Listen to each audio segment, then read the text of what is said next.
The diamond is heating up, and the stakes have never been higher for the New York Mets as they roll into Wrigley Field. We are tracking a major health update for infielder Jorge Polanco, whose lingering Achilles injury puts his immediate status in jeopardy, just as the team desperately needs a spark. Meanwhile, fans are breathing a sigh of relief as outfielder Juan Soto begins his path back to the lineup, showing positive signs on the field that could finally provide the offensive punch this struggling squad is craving. Never run out of battery again with the INIU portable charger, the slimmest 10,000 mAh power bank that keeps your devices charged on the go. Stay powered up wherever you go. Click the link in the video description to shop now on Amazon.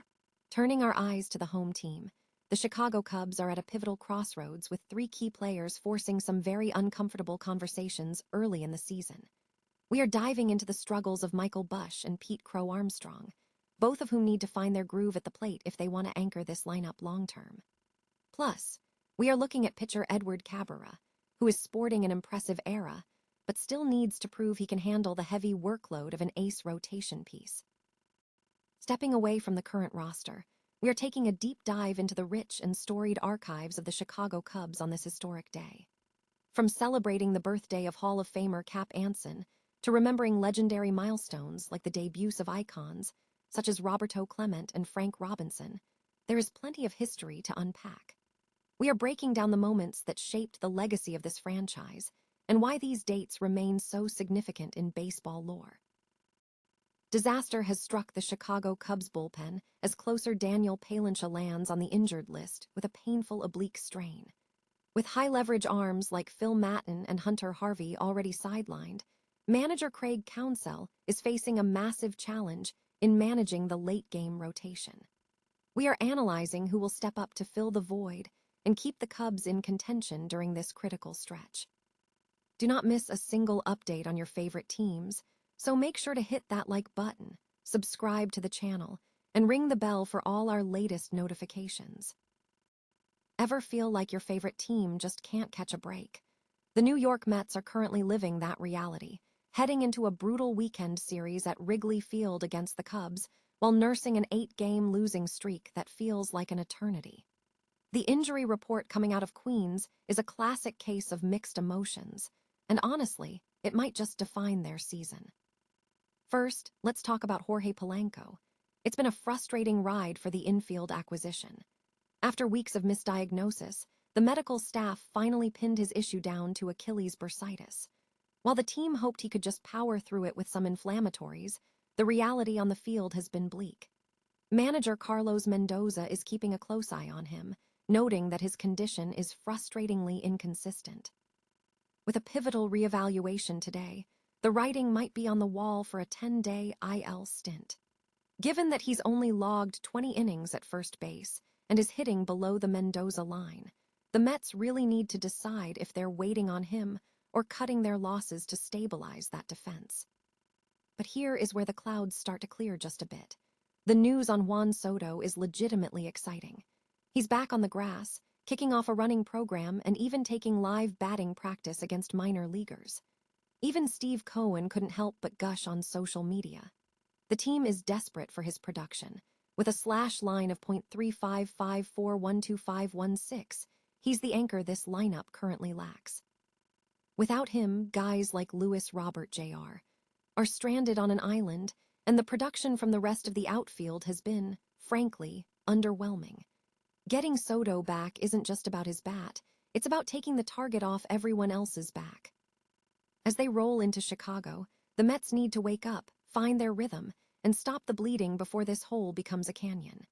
Can they turn the tide in the Windy City, or will this slide continue?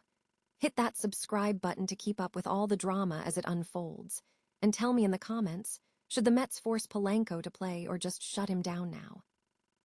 Are the Chicago Cubs actually contenders, or is this just another season of what-ifs? Sure, they just took a series from the Phillies, and hovering around .500 keeps the dream alive. But as the Mets roll into Wrigley, three players are starting to raise eyebrows for all the wrong reasons. We love a good slow-burn narrative, but at some point, potential has to turn into production. First, let's talk Michael Busch. We were all hyped for him to be the centerpiece of this offense, especially after that monster breakout last year with 34 homers. Instead, he's hitting like he's playing in a wind tunnel, posting a miserable 33 WRC+ with 0 long balls through his first 71 trips to the plate. If he doesn't find his swing soon, the front office is going to have a massive first base headache to deal with. Then there's the heart and soul of the team, Pete Crow-Armstrong.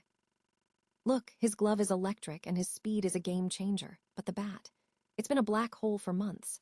We're talking about a slump that stretches back to last July. At what point do we stop saying he's young and start asking if he's the right guy to carry the offense? With prospects like Kevin Alcantara knocking on the door, PCA needs to prove he's more than just a defensive specialist.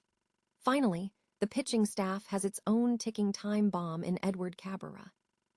His 1.62 era looks shiny on paper, but under the hood, the metrics are terrifying. He's walking more guys than he's striking out, and with Cade Horton sidelined for the year, the Cubs desperately need Cabrera to be a legit ace, not just a guy getting lucky. If these three don't turn it around, the Cubs aren't just missing the playoffs. They're looking at a complete roster overhaul. Do you think these guys are just in a slump, or is it time to hit the panic button? Drop a comment below, and don't forget to hit that subscribe button for more deep dives on the Cubbies. After all, championships are built on consistency, not excuses. Ever wonder how a single date can define the trajectory of baseball history? Welcome back to the Diamond, where today, April 17th, isn't just another day on the calendar. It's a masterclass in legendary moments. We're kicking things off with a massive happy birthday to the one and only Cap Anson, a Hall of Famer whose influence on the game runs as deep as the Cubs' own history. But the talent doesn't stop there. We're also celebrating birthdays for Roberto Pena, Bob Osborne, and a crew of Cubs who helped shape the franchise. When you look at the archives for this day, it's honestly staggering. We're talking about the anniversary of the very first professional baseball game, Jackie Robinson's first big league hit, and the day icons like Roberto Clemente and Frank Robinson made their major league debuts. It's a powerful reminder that history is built on the shoulders of these giants. From Sam Snead's iconic swing to the shifting tides of the MLB, April 17th is truly a cornerstone of the sport.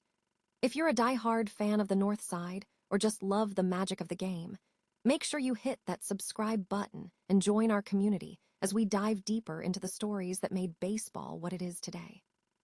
After all, the best part about history is that it's still being written every time a player steps up to the plate. Is the Chicago Cubs bullpen becoming the walking wounded? Just when you thought the team was finding its rhythm, the injury bug has bitten hard, and it's taken out a major piece of their late-game puzzle. Daniel Palencia, the guy who has been absolute lights out for the Cubs, is heading to the 15-day injured list with a left oblique strain. This is a massive blow, especially considering Palencia hadn't given up a single run across his 5 innings of work so far this season. Remember, this is the same guy who stabilized the closer role last year with a stellar 2.91 ERA and 22 saves. He really turned a corner with his command, and just as he was settling into that high-leverage groove, the oblique issue sidelined him. What makes this even more concerning is that Palencia isn't the only one out. We're talking about a bullpen that is currently being gutted by the trainer's room. Within just a single week, Phil Maton went down with knee tendonitis, and Hunter Harvey joined him with triceps inflammation. Think about that. 3 key arms, all expected to handle the high-pressure situations, all currently unavailable. Manager Craig Counsell has famously said that bullpens are living, breathing things that evolve throughout the year, but this is a trial by fire he probably didn't want to face this early. It's the classic next man up scenario, but when the talent pool is drained this quickly, the depth chart starts looking real thin, real fast. Who's going to step up and prove they belong in those big league moments? We're waiting to see what the corresponding roster move will be, but for now, the Cubs have a gaping hole at the back end of their staff. Are they going to be able to patch this up, or is this the start of a bullpen crisis? Let me know your thoughts in the comments below. Who do you want to see take the mound in the 9th? Make sure to hit that subscribe button to keep up with all the latest Cubs news, because in this league, the only thing more unpredictable than the game itself is who is going to be left standing when the dust settles.